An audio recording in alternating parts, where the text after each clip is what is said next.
Number one, I love you. I love you. That's what you want to hear, isn't it? Number two, you are all going to heaven. And you say, how do you know this? It's very simple. God had been in your heart a long time. He's been dormant, some of you. Some of you, much more alive.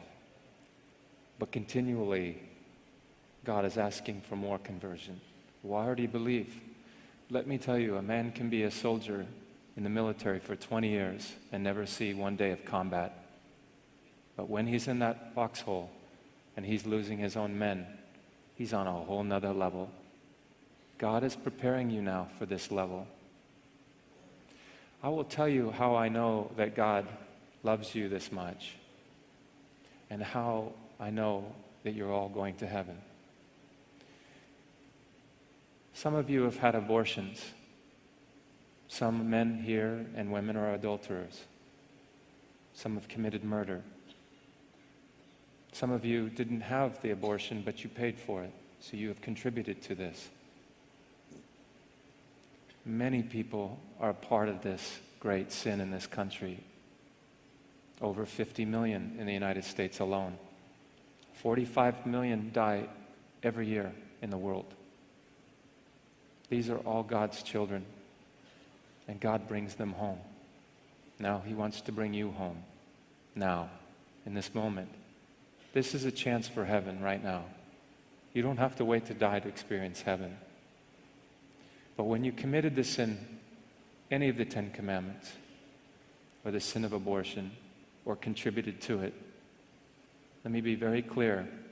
Did you go to one of your friends and ask your friend, hear my story? And you say, yes. I went to one person. I said, why do you go to this person to confide in this sin to them? Because they didn't judge me. Because they loved me. Because I felt mercy and grace. Now, I ask you this. Do you think that your God doesn't have more mercy than your friend? Do you think your friend has more grace than God? Does your friend have more love than the Creator? It can never be. It can never be. So, God forgives you. And now He needs you to begin again, to accept forgiveness. Earlier I said, God never sends a man into hell. People choose this place. Your choice. God made you and loves you. There's never been another like you. He deemed that you would come here. He asked you and you came. Today, you came. You had the courage to come. And there was plenty parts of the world that pulled you from today from even coming, but you came. Don't you know how much God will remember this? Do you think He is a God that's just sitting there waiting to toss you off? You are perfect. There is no one else like you. And without you, He would cry. So He's coming to you now. Right now, in this moment. All He has to hear from you is yes. Yes, you've accepted Jesus, some of you. Keep accepting Him. Every time we sin, we deny Him. Be holy. Be perfect just as my Father is perfect.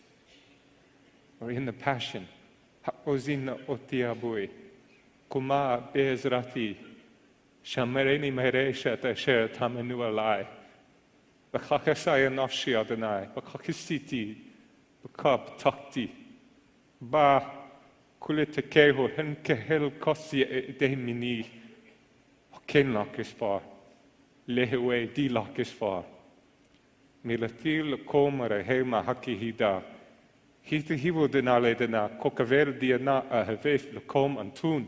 Hita hivo lakom. My commandment to you is this: you love one another, just as I have loved you. And if that doesn't grab you, maybe this one will. Your name may not appear down here in this World's Hall of Fame, In fact, you may be so unknown that no one knows your name.